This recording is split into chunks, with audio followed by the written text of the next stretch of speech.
Assalamu alaikum, dear students. We're back with another video lesson. In the previous video lesson, we did talk about interference, and of course, we talked about constructive and destructive interference. We said whenever we have constructive interference, if it is for light, of course, on a screen, we'll see that as a dark fringe and bright fringe as well. And of course, we had an equation for that. We said that for constructive interference, d sine theta, that is the path difference, you can say it is equal to m times the wavelength here. And for destructive interference, we said, remember this, that whenever it basically tells you the number of, let's say, fringes always less than, you can say, or let's say the order of magnitude is always less than the number of dark fringes here. For example, when we said, let's say the dark fringe, or let's say the second dark fringe, that means m is equal to 1. If it is the first dark fringe, m equal to 0, and of course so forth here. And the equation for destructive interference was d sine theta equals to open bracket m plus 1 over 2 times close bracket, let's say, times the wavelength here. And of course we said the reason why we have constructive interference because the path difference is always equal to, let's say, 1 full wavelength. But for destructive interference, the path difference between the two waves is basically half a wavelength, and then of course we get destructive interference. And of course we solved some questions. We ended up right at this question right here. That is question 9. What does it say?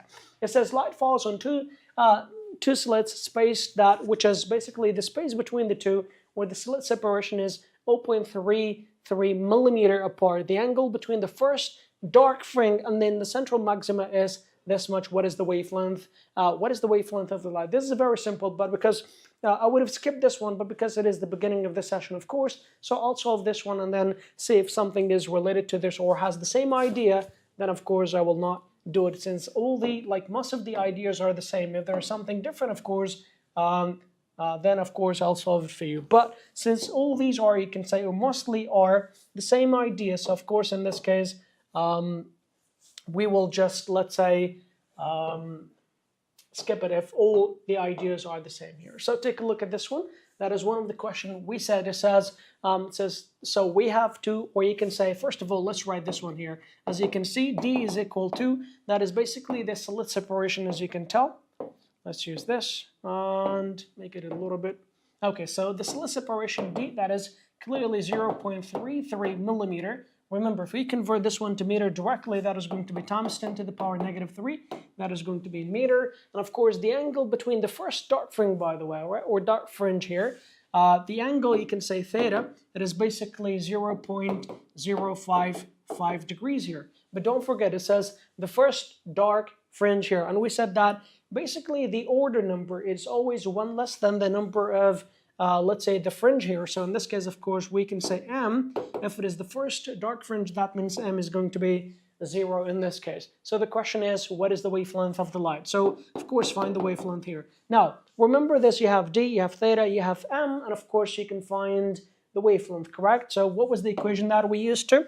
Okay, so we can say, of course, d sine theta, that is the path difference, which is equal to d sine theta.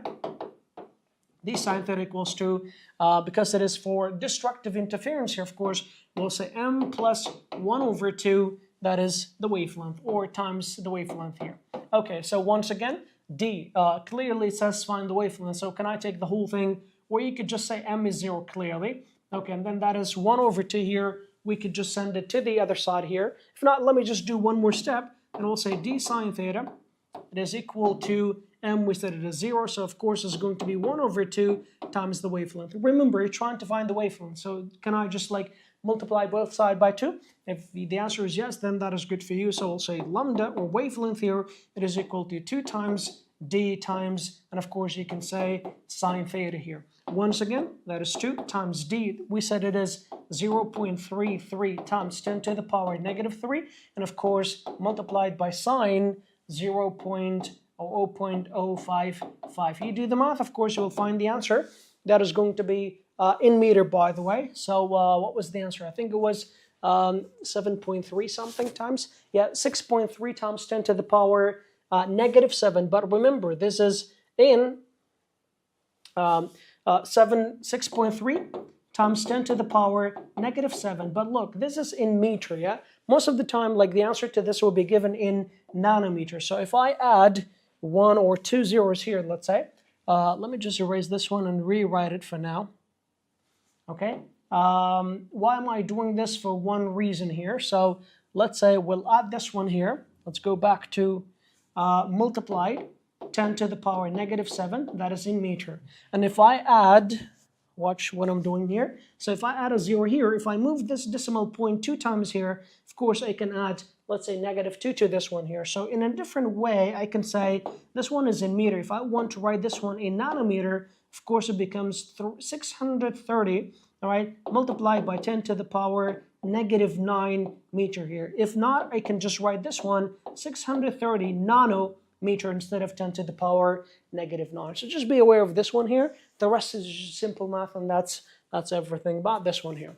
Take a look at this question here. It says a sodium vapor. Okay, you can see that this obviously very easy. As you can tell here, it says find the wavelength. Okay, and then the angle with third order maxima. That is pretty simple. I'll perhaps go through this one or the first step very quickly. Then maybe if you need anything, I'll go through the second step or part B here. So let's go through the question real quick. It says a sodium vapor street lamp produces light that is nearly monochromatic. You do know what does monochromatic means. That's a light of a single wavelength, or you can say frequency would be best.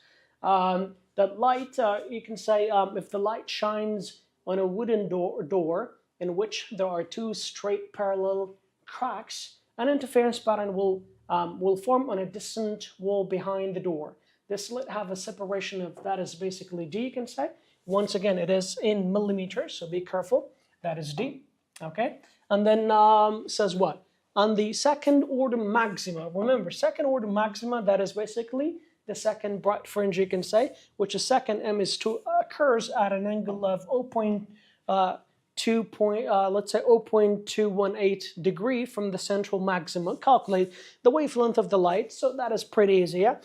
Remember, so if I just like ignore those part, of course we have d sine theta equals to what? Equals to m lambda here. So you have d, you have sine theta, you have m, and of course you can find the wavelength. That is basically part one. Part B says the angle with the third maxima. Now, regarding the third maxima here, the slit separation doesn't change. Now, m becomes 3. Remember, you've already found the wavelength here, so the only thing that would be unknown here is the sine theta, or you could just find theta here. So in this case, of course, it says the angle, yeah? So we can say, if I take this one here, sine theta equals to what? Equals to m times the lambda divided by the slit separation. Once again, m is going to be 3 because it tells you the angle of the third order maximum here. And for wavelength here, you found it in part A, so that also you have, then the slit separation you have, and then you will find this one here. But we want the angle theta, so equals to sine inverse of whatever the answer is, then you will find the angle here.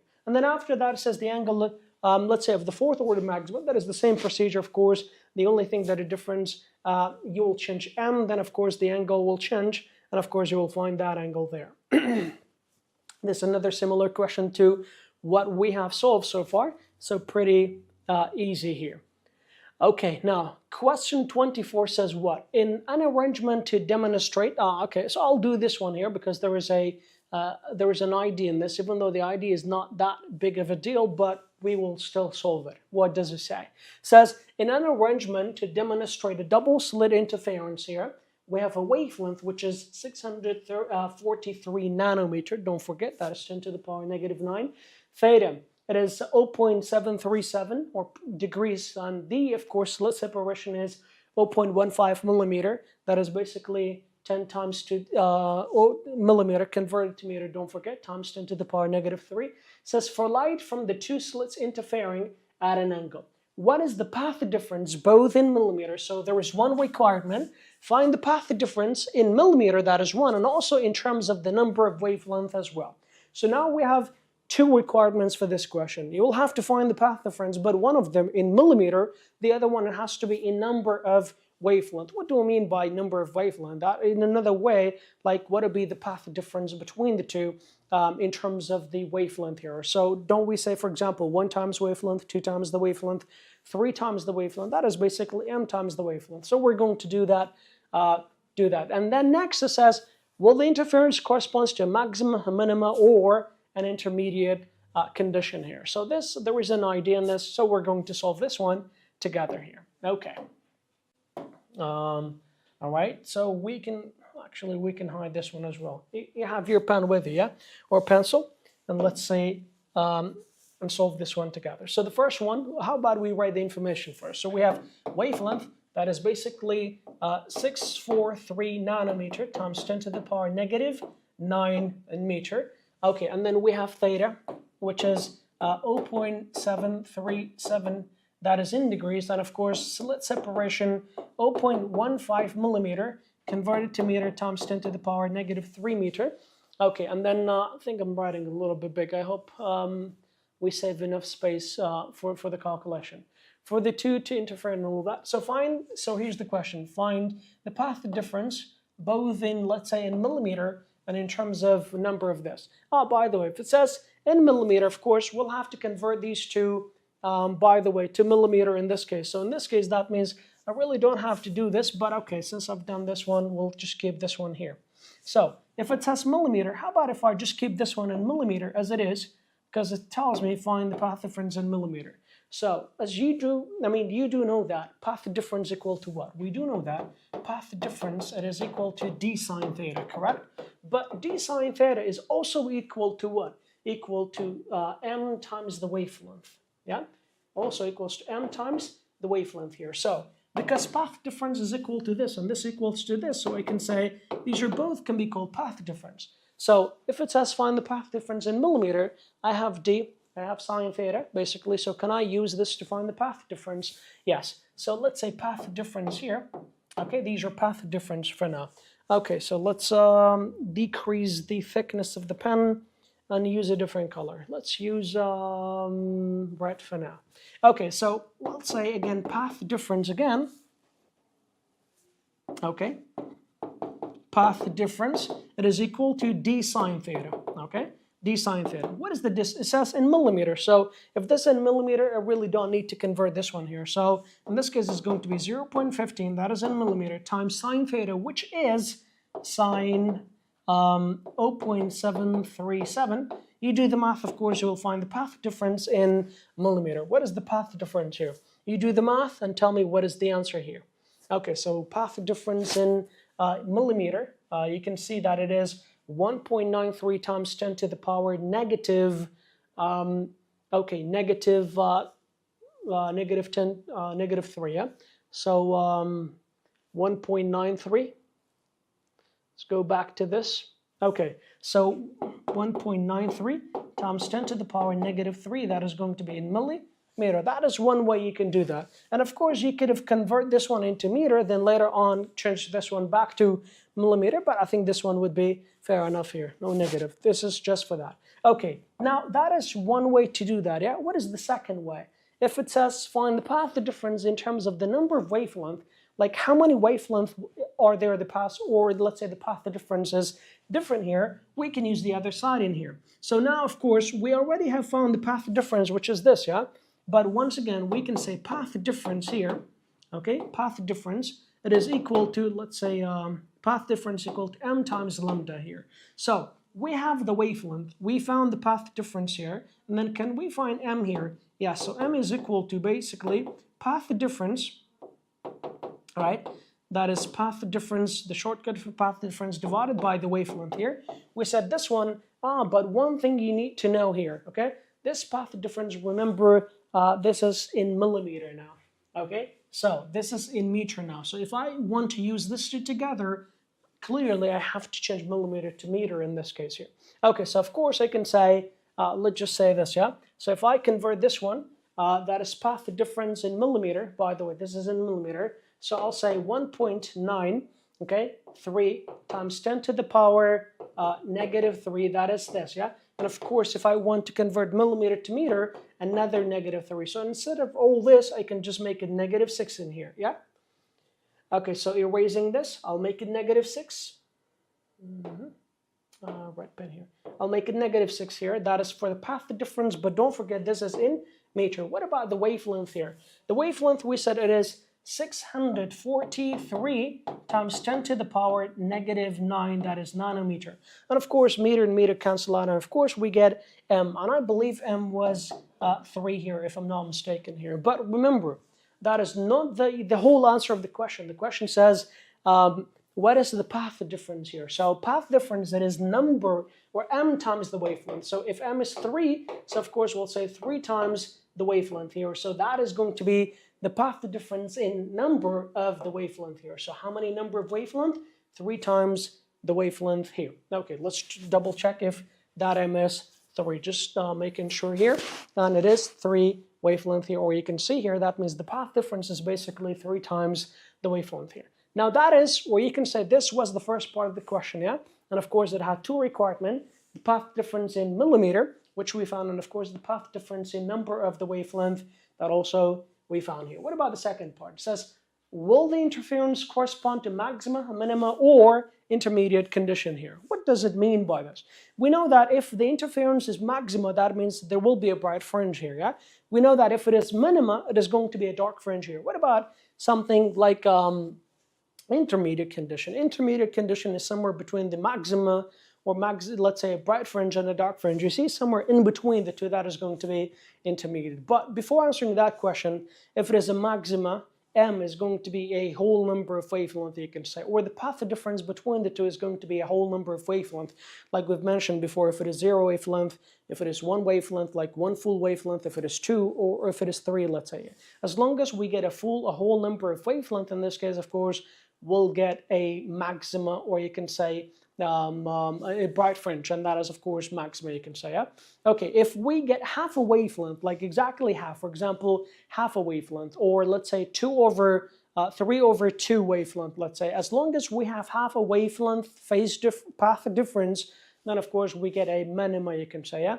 Or you can say a dark fringe here, and that is going to be a minimum condition, you can say, yeah? What if it is something intermediate condition? If it is intermediate condition, that means it is not a full wavelength, not a half wavelength. It is going to be a fraction in between. Let's say, for example, if it is 1 wavelength, it is bright. If it is half a wavelength, it is dark. What if it is 0.2, like a fraction?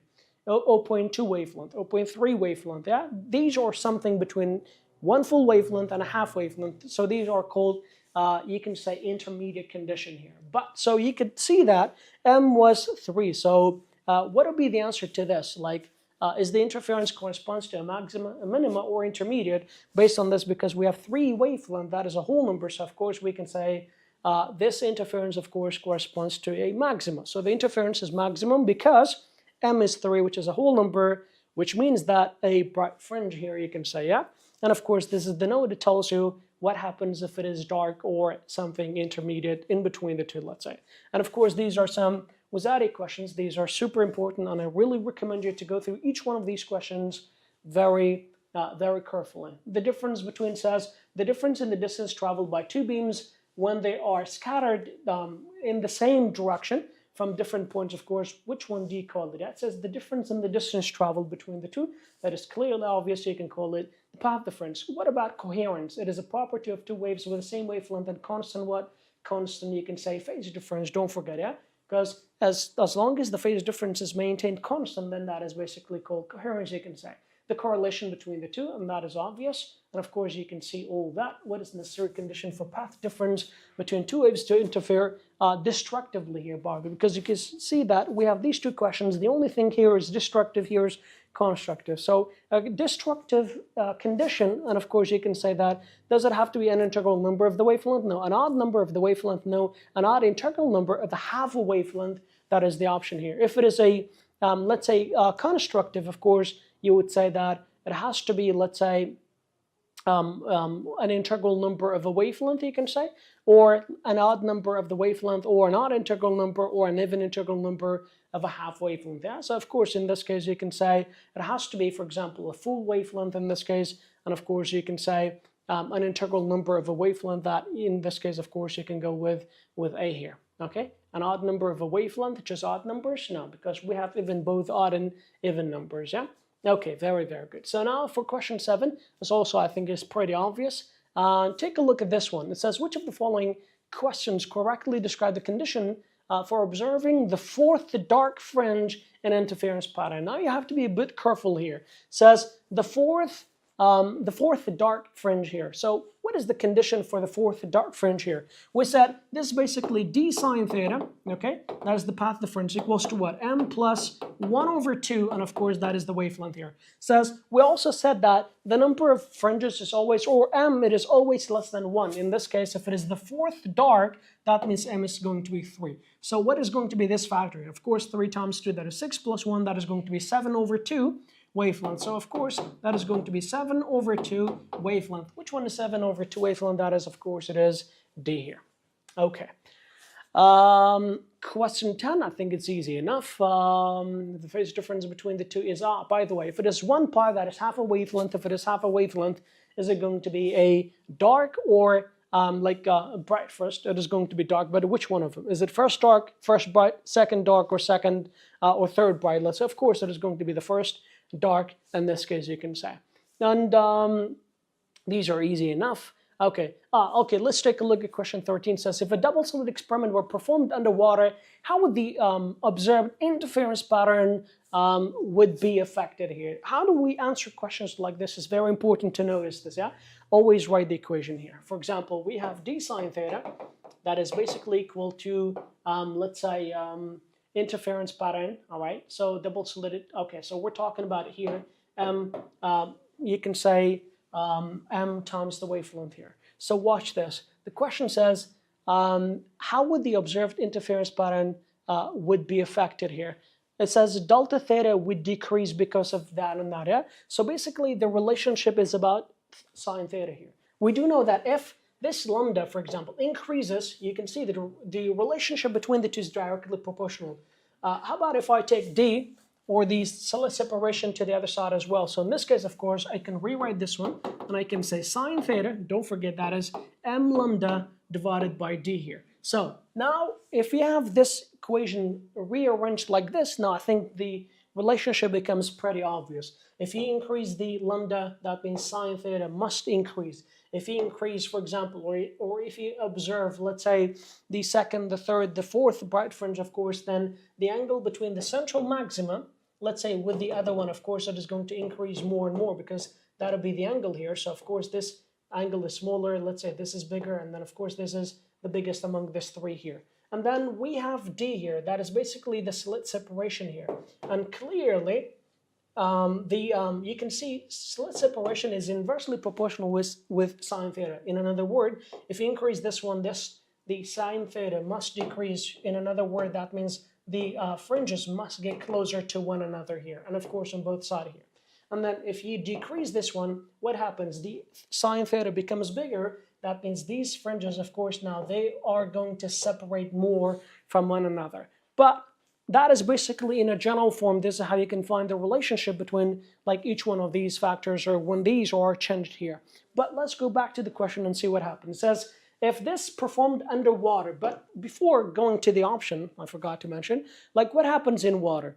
That is clearly not sound waves. So in water, if it is full light, now we do know that the light slow down in water. If it slows down, frequency of that light doesn't change because the color of the light doesn't change in the water. So what happens is this wavelength decreases because we have this relation, speed equals to wavelength times the frequency, or frequency times wavelength. Okay, frequency times the wavelength here. Frequency doesn't change. If the speed is decreasing, clearly that is because the lambda must be decreasing because frequency doesn't change. So if lambda decreases, look at the relation, what happens to this one now. So if wavelength is decreasing, so what do you think will happen to the angle between the fringes here? So if the wavelength decreases, that means this sine theta is decreasing. In another word, that means these fringes must come closer to one another because these angles are going to kind of like pile up, get closer, the angle gets smaller here. So it says theta would decrease because lambda is shorter than water. That is a very good reason, actually. Let's take a look at the other options here. It says theta would decrease because lambda is longer. Is it longer in water? We said it gets shorter, so not B. Okay, theta would increase because lambda is shorter. So we said theta, does it increase or decrease? Of course, it is going to decrease here, so not this option. It says would increase. That is, again, not this option. So, of course, the correct option is going to be A. So you have to be careful with this one because that is a pretty good question, actually. And of course, you can see the rest of the questions here. These are also very, very easy. Okay, now take a look, section review, that is 7.1. What does it say? It says, what is the necessary condition for the path difference or the path length difference between two waves to interfere constructively and then destructively? We said in order for two waves to interfere constructively, the phase difference between the two has to be either 0 wavelength, 1 wavelength, 2 wavelength, 3 wavelength, and of course, and so on. Yeah, what is the condition for them to interfere destructively? The condition must have to be, or you can say the wave. How can I say the wavelength between the two? There must be one wavelength have to be, let's say, or has to be half a wavelength extra compared to the other one. So for example, we could have half a, the path length difference could be half a wavelength, could be 1.5 wavelength, could be 3.5 wavelength. As long as there is a half wavelength extra, that'll be the condition for destructive interference. So take a look at the answer one more time. For constructive interference, the condition or the path length difference must be an integer multiple of the wavelength. Like we said, 0 wavelength, 1, 2, 3, 4, etc. For the destructive interference, the path length difference must be an odd integral number of half of a wavelength. That would, you can say that is the key here. So this half a wavelength difference would make the whole thing change here. So it's going to be half a wavelength, you can say, 3/2. That is again 1.5, 2.5, 3.5, and so forth. These are the condition, or you can say this would be the condition for destructive interference. Okay, now take a look at this one. It says if a white light is used instead of monochromatic light to demonstrate interference, how does the interference pattern change here? Now, if we use a monochromatic light or a single color light, let's say single, color or single frequency color in this case, of course, we get a pattern, let's say bright and dark fringes here, yeah? So of course, the light, of course, we get different regions of constructive and destructive interference. But what happens if we use a bright, what happens if we use a light that is, let's say, a bunch of, or white light, let's say, since it is a mix of all the 7 colors. In this case, of course, each, regardless to the central maximum, because that is going to be white, okay, and the reason why, because all the waves would reach to the center or the screen, let's say, with a 0 phase difference. But all the other sides, you can say, from right and left or top and bottom of that central maximum, of course, we get a colorful bright fringe, and of course, colorful bright fringes here. And then let's say next to that there is a dark and then another bright. But in another word, of course, we get a bunch of colorful, let's say, fringes here. And of course, these are, or in a different way, you can say the white light will be separated into colors when they interfere constructively, let's say, beside the central maxima here, or to the neighbor to the right and left. So this basically what you see, that is white basically, and then the first dark one, instead of having one color, you see a bunch of colors. These are all the colors you can say, and of course red is deviated or has the highest angle compared to, you can say, violet here. And the reason why, because red has a longer wavelength, so of course, if you remember, we said d sine theta equals to m times lambda. The bigger the lambda, the bigger the sine theta here, or the bigger the angle. That is why red is basically furthest from the center of, or let's say maximum, central maxima, you can say. So to make it short again, the pattern of interference changes to color fringe instead of uniform bright and dark fringes. Each color interfere at different positions, creating a spectrum of colors here.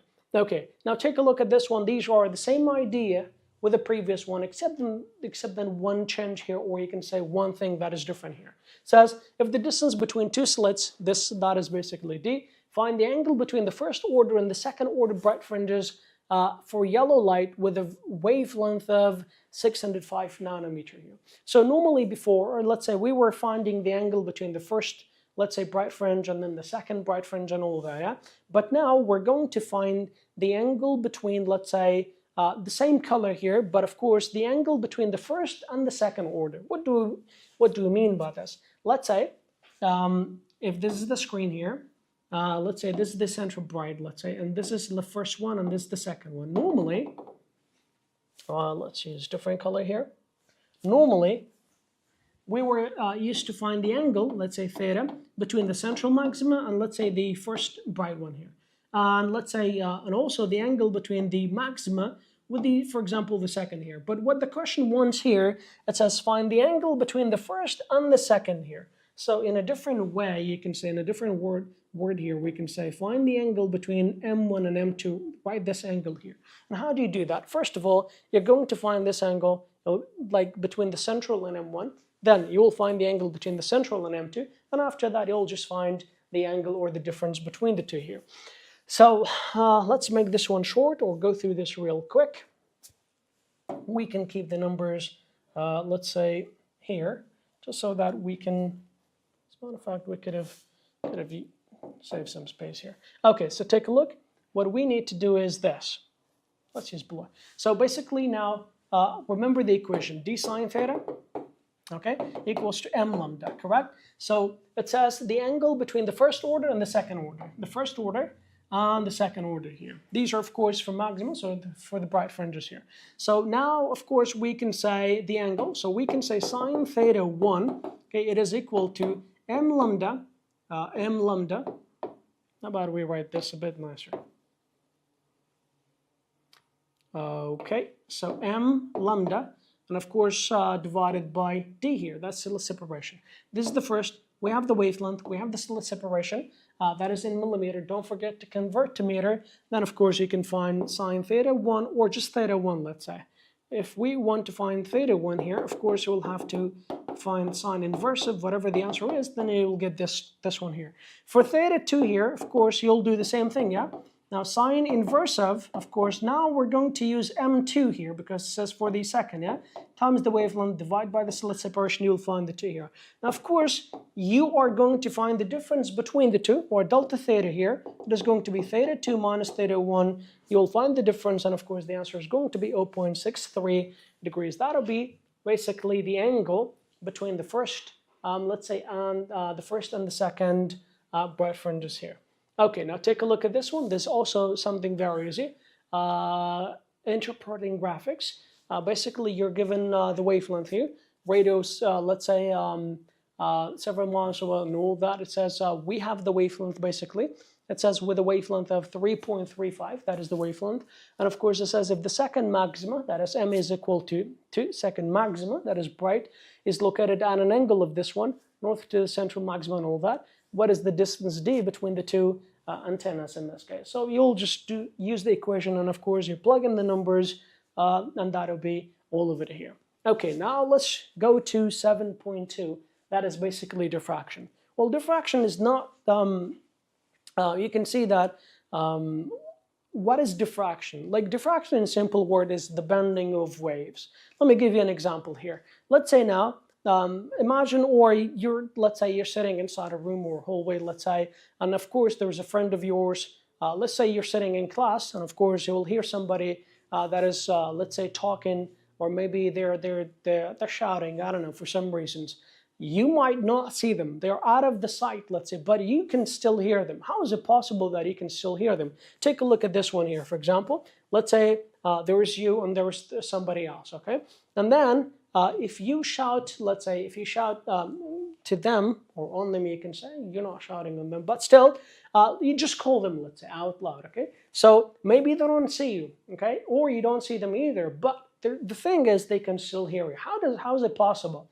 Well, there is something here, we call it diffraction. And diffraction in different ways, basically the bending of waves here. So you can see the waves, let's say the sound waves, these are sound waves, yeah? And of course, after they pass through the doorway, now they will, of course, re-spread again. Or you can say they bend, and of course, after bending, they spread again. This is what is called diffraction here, okay? So this bending could happen when waves pass through an opening, let's say, or once they pass through an edge, or it could be anything that is sharp as well. That is basically called diffraction. So once again, in simple language, we can say diffraction is the bending of waves. But this bending does not only happen for sound waves or water waves, let's say. It could happen to all the types of waves, whether for the sound waves, transverse waves, mechanical waves, electromagnetic waves, or whatever, yeah? We'll just say, for example, sound waves, water waves, or it is electromagnetic waves, but there was something different you need to know. This diffraction, it is more obvious with sounds compared to light. And of course, I believe you know the reason is pretty obvious because sound waves has a longer wavelength compared to light waves. Light waves basically have a very short wavelength, which makes their bending to be a little bit hard to notice but of course with proper equipment, we can see they're bending very easily here. So now let's go back to the definition or talk about diffraction a little bit. So this will be the example here. If you stand near the corner of a building, you can hear somebody who is, let's say, talking around the corner, but you cannot see them. The reason the sound waves are able to bend, or you can say the reason is that, or why you can hear them is because sound waves can bend around the corners here. Water waves also bend, and of course light waves bend too, yeah? But because they're short wavelength, the amount they bend is too small to be easily observed. So we can summarize all this, we can say all types of waves bend or diffract around objects here. And of course you can see here, this would be the effect of the gap, let's say, on the bending here. You can see that the bigger the gap, the less the bending, the bigger the opening, you can say, the less the bending. But if the openings are smaller, then of course more diffraction happens. So how can we define diffraction? We can say it is a change in the direction of the wave when the waves encounter an obstacle, an opening, or an edge, you can say, that spreads behind these obstacles. That is one way to define diffraction. So again, what is diffraction? The bending or the changing in the direction of a wave when these waves encounter an obstacle, something on the way, an opening, like a gap, or could be an edge. And of course, what happens after these, for example, obstacles or gaps or these openings? The waves will, of course, spread behind the obstacles. That is one way to define diffraction. There is another way, yeah? So we can say, or diffraction could be defined as this: the spreading of waves behind obstacles, such as a thin wire or small openings, or could be a sharp edge as well. That is also true for diffraction here. So once again, we said diffraction is basically the change in the direction or the bending of a wave here. So the bending of light as it passes through each of the two slits can be understood using Huygens principle. So what is Huygens principle? You've studied in grade 10 as well. So it says Huygens principle states that any point on the wave front can be treated as a point source, and of course of the wave as well. So for example, that is one of the situations that we have, and of course I can demonstrate here as well. Let's say we have a wave here, and these waves are passing. Let's use or separate this. Here's, let's say, a gap, okay? So this is one wave that is, let's say, passing through here. And of course now, this or part of this wave, let's say, oh, we didn't change that. Okay, so let's say here's an incident wave here. And of course you can see this part of the waves are not going to pass, only those, yeah? So when these waves are here, you can, now these are, of course, there are billions of particles, let's say, on the front of this wave here, or you can say on this one. Now each one of these points is going to behave as if the wave is coming from this point here. Well, we can say that if we take one point here, now this point, of course, you can see the particles here is going to spread in all the direction. So how do we do that? Of course, we will draw a wavefront for this one here. Now this wavefront, of course, is going to spread in all the direction, yeah? That is for one, let's say, particle. If I take another particle here, let's say there is another point here. Of course, now you have to take, let's say, thousands of points here. So there will be another wave in here, yeah? And of course, now for example, take another point there. Of course, these will mix together, but each one of these points where the wave interact, and of course, is going to be constructive interference, and any point in between you can say is going to be destructive interference. But I've only took 2 points here so that you don't see a massive diagram here. But if you take a look here, we have more points, so that's basically what it says. So from each one of those points that we have, you can say these waves will be spreading one more time, just as if all the wave is emerging from this point for this, and then these waves will be emerging from this point as well. So you can say these are, we call them what? We call them wave fronts here. And that is exactly what I mean by any point on the wave, can be treated as a point source, can be treated as if the waves are coming from this point, let's say, and of course this point and this point. Then, after all, these waves, of course, will interfere with one another. And of course, then we will get constructive and destructive interference, whether it is for sound, whether it is for light, or could be for water waves as well. So now take a look. We have a question here. It says, when does diffraction occur? Okay, or occur.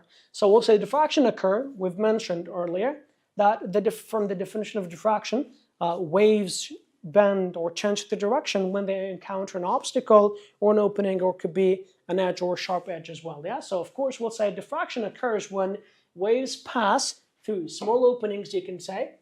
Okay, waves will diffract when they pass through small openings, you can say, or it could be around obstacles, or it could be when they pass through a sharp edge as well. So this is going to be the third condition. So these are some of the conditions for interference, for diffraction to take place. So you can see there's a real example of water waves. These are the waves basically after they pass through the gap, you can see here. And of course these waves basically, let's use a different color so perhaps it might be more obvious to you. Maybe something like this. Okay, so this is what happens. So you can see this spreading after the wave passes. Let's say that was the wave, yeah? But then you can see that these waves are spreading in all the direction, and that is bending, or you can call it diffraction here. Now, what would be the relationship between, let's say, diffraction with the size of this gap or this opening here? Now, that would be this study tip here. So we'll say the bigger the wavelength, the bigger the diffraction. That is one thing you need to know, okay? And of course, where do we get this one thing or this thing from? Now this, we can say this diffraction is a bending, yeah? And of course, this bending, or when waves, let's say after they bend and we spread, considering that each point on the wave, of course, will be a point source, let's say for the waves, these waves will interfere with one another. Then of course we get, let's say, constructive and destructive interference, and this is what happens. So we can still use the same equation that we've used for interference here. So of course we have d sine theta, okay? D sine theta equals to what? Equals to m lambda, let's say. So clearly we can say that sine theta is directly proportional with what? With the wavelength here. So the bigger the wavelength here, we can say that'll be the bigger, we can say the bigger the diffraction. That is basically the first study tip that we have here. What about the second one, which is also very important? It says the smaller the slit separation, the more the diffraction. So clearly this slit separation you can consider it as, for example, d here. That is basically going to be the relationship, or you can consider this, let's say, opening as the slit, something somewhat like the slit separation here. But it would do the same effect as the slit separation here. So by, let's say, making this smaller, because you can see sine theta, it is inversely proportional with d here. So let's say basically the smaller the gap, or this let's say the size of the gap here, the bigger sine theta, the bigger the sine theta, or you can say the more the diffraction. And of course you can see this effect right here. For example, you can see here. Wave, you can see these are the waves. Take a look at the size of the gap or the size of the slit here. That is the barrier, you can say. And of course, this, you can see you have some nice, let's say, diffraction here. And of course, if this is true, that is basically the combination of the two, you can say that we get diffraction as well. But what I want you to focus is this two here. If the gap is, let's say, wider in this case, you can see that there is less bending compared to this one here. And of course, this proves that the relationship that sine theta is inversely with, or you can say inversely proportional to the to d. Previously we said it's slit separation, but now you can consider it as the size of the gap in here. And of course this will be another bending, that is if we have, let's say, a sharp edge or an obstacle on the way here. Now another demonstration, that would be this one here. So you can see, for example, this is the slit width, let's say, this is just d. If it is just d after the light passes, this is with the light, by the way, so you just get a beam of light on the screen. But if you like make d smaller, that is 0.8 d, that is smaller than this, okay? So of course you can see that this, or you can see that the diffraction happens is wider, you can say, or bigger, the angle is bigger. What happens if you make this, let's say, slit separation even smaller in this case? And of course you can see that you get a better and more clear diffraction. That is basically the effect of increasing, let's say, or decreasing the distance, the slit separation, or the opening, you can say here. So that is what happens if you decrease it, and if you go the opposite way, that is when you increase, let's say, or if you decrease this way, if you decrease the d, and the other way, if basically you're increasing the d. Okay, so now take a look at this. It says diffraction becomes more evident, more obvious, as the width of the slit is narrowed, and that is pretty obvious here. Okay, now we have another question. It says, what are the conditions of light interference by diffraction here? Can we say it is the same thing as the conditions that we have studied so far? We'll say if it is constructive interference, the path difference must be an integer multiple of a waveform. It could be either 0 wavelength, 1 wavelength, 2 wavelength, and of course, etc. Yeah? And then what about for destructive interference? If it is destructive interference, the path difference must be an odd multiple of a half wavelength, you can say, which is going to be half a wavelength, 1.5 wavelength, 2.5 wavelength, and etc. let's say. So take a look at these two questions here. I'll just go through one of them. It says, according to dash principle, any point on the wavefront of light can be treated as a new point source of light to produce a new wave. Whenever it says any point on a wavefront, that is obviously talking about the Huygens principle. So of course, it is going to be option A. And of course, this is almost the same question, but in a different context, you can say. Okay, now let's talk about this one right here. Wavelengths in a wavefront interfere with one another. Didn't we say each one of these points? Okay. Didn't we say each one of these points, for example, once they are recreate a different form, let's say, if you remember, we were talking about this one, for example, let's say this point here. Once each one of these points are, let's say this is a point here. So after these points, for example, create a wave, this one also creates a wave. Now these waves will interfere with one another, okay? Remember, these are coming from the same wave, let's say. So each one of these, of course, will have the same, let's say, same frequency, the same wavelength, synthesis is the same, of course. So these points, or the waves that these points are generating, will interfere with one another. So of course, based on this, we get regions of constructive interference and other regions of destructive interference, and this is how they interfere with one another. So why did diffraction pattern resemble interference? That would be very good, yeah? We're talking about diffraction, but and then at the same time we're talking about interference. The reason why is that because diffraction patterns resemble interference because they also result from a constructive and destructive interference. So those waves that you see right here, for example, as a general or eventually, you will see, like, for example, a wave like this, or waves like this. These are basically a result of constructive and destructive interference. So those points, you can see that these are all constructive. Any point in between these are going to be destructive interference. And of course, these are called wave fronts. And I believe you do remember those as well. Okay, so what does the resultant intensity of the diffracted light on a screen depends on? That is very obvious. You can say the intensity of the light on the screen depends on the angle theta through which the light is diffracted. So this is very, very important because clearly, now the maximum, or you can say the central maxima, it is the brightest. As we move far away from the central, then of course the brightness gets less and less. Okay, now, I believe we'll pause here. That'll be the beginning of next session, inshallah. So make sure you practice or you review what we have studied because these are very important, okay? And I expect you to go through this over and over until you fully understand. Till then, take care and keep practicing. Assalamu alaikum wa rahmatullah.